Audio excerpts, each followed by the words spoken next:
The funniest part in that Rosie Gray thing, Chris, you recording? Absolutely funniest part of that piece is that she talks about how she started dating this like neo-Nazi guy, and like the tension in their relationship was that she was like a strict Catholic, and he was a member of a neo-pagan religion called the Wolves of Vinland.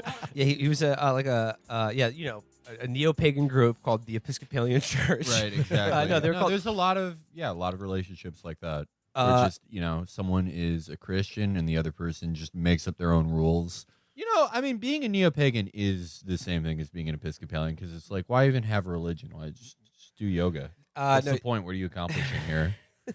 It says that their differences went deeper and stranger than that, and allowed McHugh to see inside a truly bizarre subculture. McHugh is a Catholic, while Diana was a member of the Wolves of Vinland, a group based near Lynchburg that was focused around a neo-pagan theology based on self-improvement and feats of strength. Around Lynchburg? So you're just driving by a strip mall that has like 7 pho places and like fucking David's computer repair, and you're like, this is exactly the same as fucking 300 BC in Gaul. You're doing chin-ups in front of a crate and barrel. Yeah. Feeling like I'm in those fjords. I'm talking to Freya and Odin. Yeah, doing feats of strength in front of the Piggly Wiggly. It says here, neo-pagan theology based on self-improvement and feats of strength, as well as coded white nationalism. The idea was to cast off the bonds of modern Judeo-Christian society and find a way back to pre-Christian Northern European culture. McHugh sometimes accompanied Deanna on weekend trips down to the Wolves' headquarters for what they called a moot, a ceremony in which the assembled wolves would smear ash on their bodies around a fire and give what McHugh described as dramatic speeches about self-sufficiency and relying on the other group members.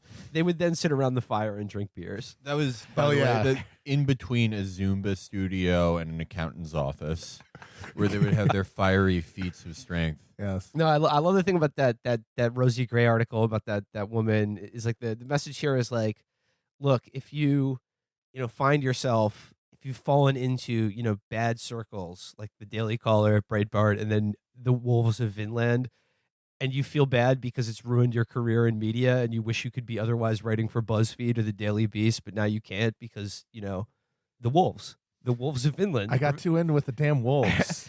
The answer is there is a path back to redemption if you feel bad about your lost career opportunities as a DC media person. Well, it will work, because that's the only thing that these other lizards in media can relate to, is that just pathetic ambition to be in that world and to climb up into it. And so when they see somebody trying to get back because they fucked up, they're like, oh man, I see you there, but for the grace of Odin. It kind of reminds me when people ask me like advice, and they're like, how do I get into media and move to New York? And I'm like, honestly, you shouldn't.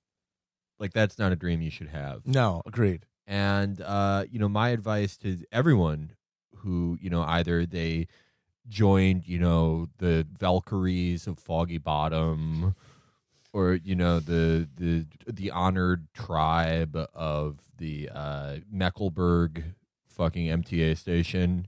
Any of those just, glorious, terrifying, blood and soil, feats of strength, pre-Christian orgs, and now you want to, write for one of those websites called, like, The Goonch. That's, is funded entirely by Procter & Gamble, and writes articles that are like, why men should be bleaching their assholes, especially if they're straight. Just anyone who's involved in media, is in media, has read media, the world's going to end anyway. Just, there's no point in any of this. You should have no ambition into any of this. In fact, the Ostrogoths of fucking, Woodside Acres, they may have the right idea. Even though their self-reliant pagan lifestyle is entirely dependent on living in a hyper-industrialized subdivision. Yeah. His Draggle, the world tree, got turned into an IKEA bed frame. I like to be the Bran Stark of Northern Virginia, and I just meditate around like a communal Wi-Fi hub. You warg into somebody's Cocker Spaniel. Oh man, I'm warging into a smart fridge right now. Change your Brita filter.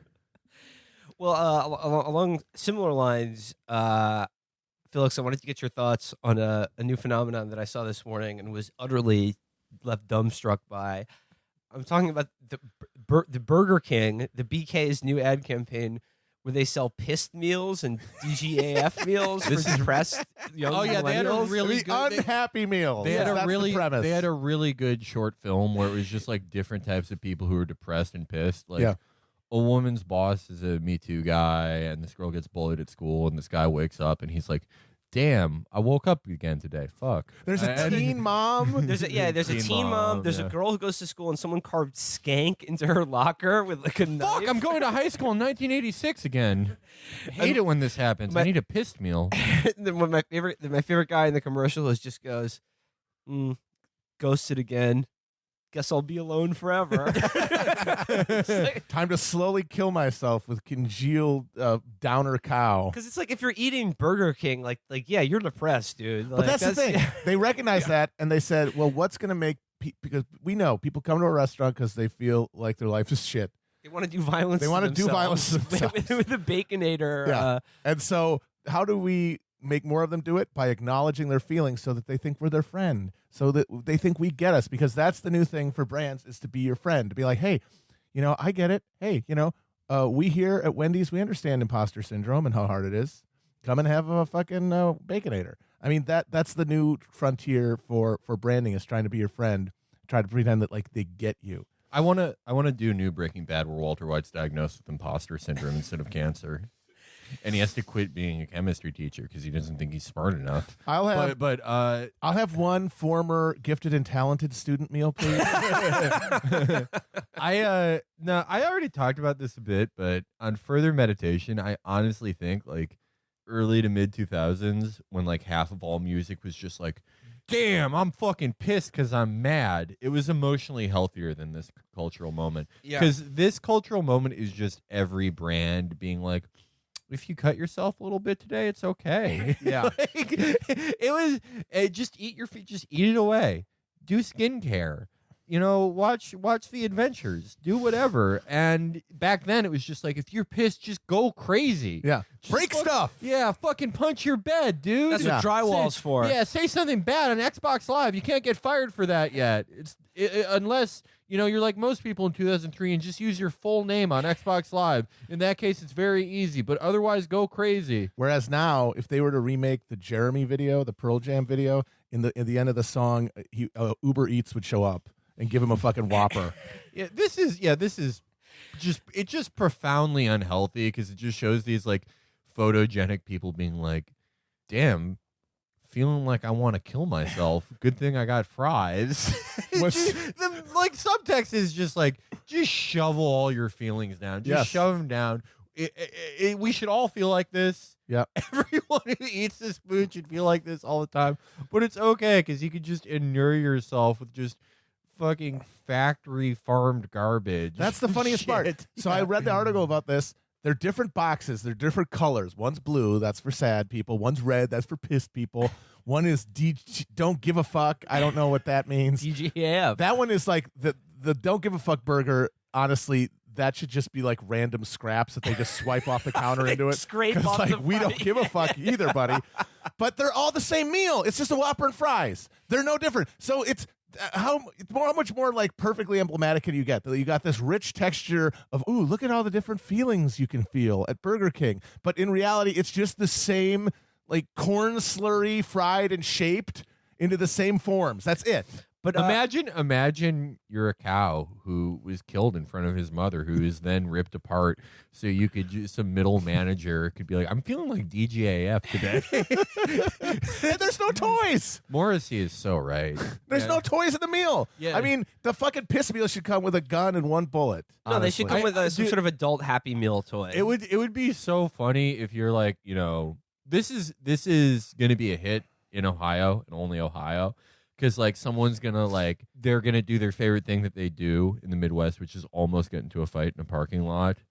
And then to, show that they're, show how they're really feeling, they're going to order a DGAF meal. Or you and your wife are fighting, and you wordlessly both order pissed meals and go to opposite corners of the Burger King. Avoid eye contact. Just tear into those burgers. Oh, man. What a bad time! Awful time. Well, the point you made is that brands we've now gone over a decade, without Deftones or Korn, and brands have taken that space. Right, that's what I've said. Like, it used to be you could turn on music and like, or all culture, there was like a vast ocean of feeling. Like, if you were depressed and wanted to get out of it, you could listen to Thug Motivation. Yeah, Like, now every song is just like, we're gonna party, beep, boop, boop, beep, boop, boop, boop. We're gonna party, beep, boop, boop, boop, beep, beep, boop. That's every song. Well, I don't think it's a coincidence that now is the era where we try to read more meaning into sort of like meaningless algorithmic or same thing being produced by Swedish men songs that are just like, it's fun to hold hands with a boy. Yeah. Because it's all Scandinavians who write these music, and those guys don't have any emotions. Right. So they're translating that. Now all of our musical is just this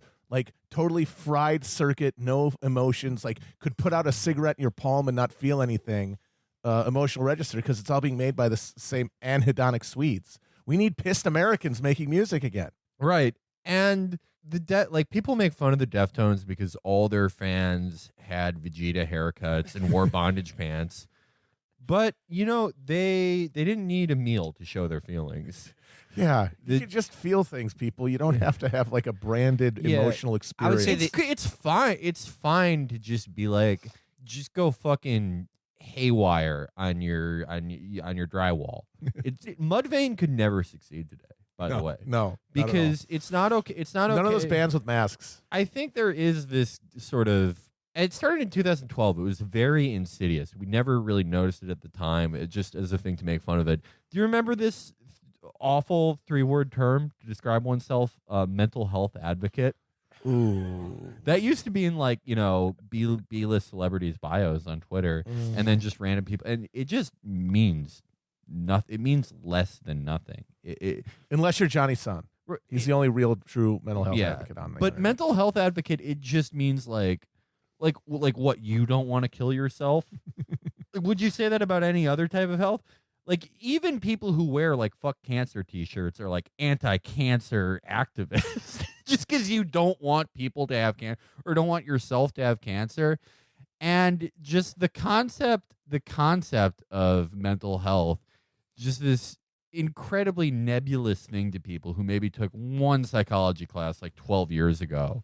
It became this catch-all for whatever bad feeling we felt, and the result came to be we could never actually explore those feelings. There could never be an entire song about being pissed. You could never get so dissociated from your surroundings that you and all your friends wore masks in your band.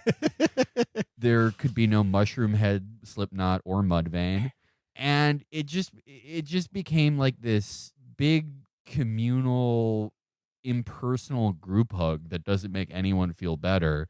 Now we have this.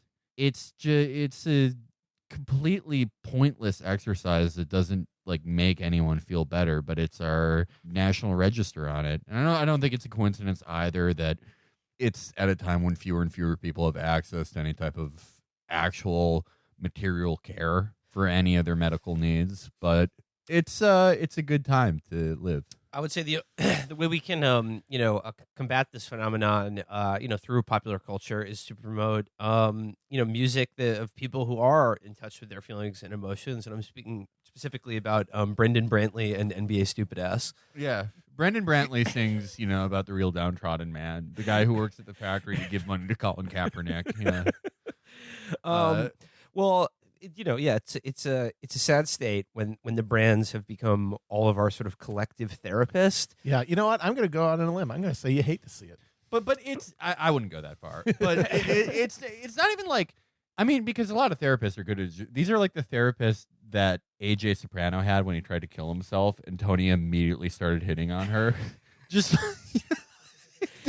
like all the bad therapists in The Sopranos. The one that Meadow goes to see, and she's like, "Yeah, don't go to college, just fuck around." Yeah, self-care. That was David Chase is such a prophet, and the Jewish therapist who was mean to Carmela. Oh, he was the best therapist. That was Stained. Yeah. Listen, we like to make fun of Stained, but listen, all those songs, it's Aaron Stained being like, you know what? I'm a piece of fucking shit too. Like they have a lot more depth in this cultural moment. I will argue that in earnest. Well, moving on from things that maybe we don't like to see to things that we love to see.